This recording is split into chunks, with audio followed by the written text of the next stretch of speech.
everyone. Welcome to another episode of Tim Talks, where we talk shop. My name is Alexis, and today we're going to be talking about master control plans, or MCPs in short. It's this document right here. This is our quality document that includes customer requirements, quality requirements as well, and operator instructions. Today, we'll be talking about this anchor kit. I have Laura here. She will discuss the MCP in its context. Yes, my name is Laura Chavez. I am the quality manager here at Texas Injection Molding. So what Alexis was saying, this is our master control plan. It's basically like the bridge from customer to quality. So all the quality requirements come from either the customer, engineering, working as a team, and this is what we use.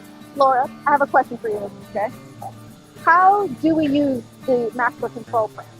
Well, we have it on this tablet. All the machines that we have here have a tablet. So it's used by the operator, the quality staff, me individually, and also everybody that knows what the quality document is.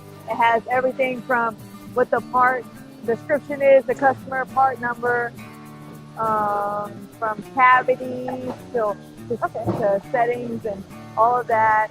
So basically, we use that. That's our Bible, if you want to call it, for our great recipe and making a good product. Laura, how can we tell that we've made a good part? We have a picture on here as a part finish.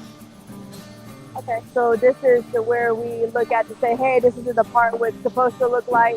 We have drawings and quality requirements on exactly what we are looking for in the part.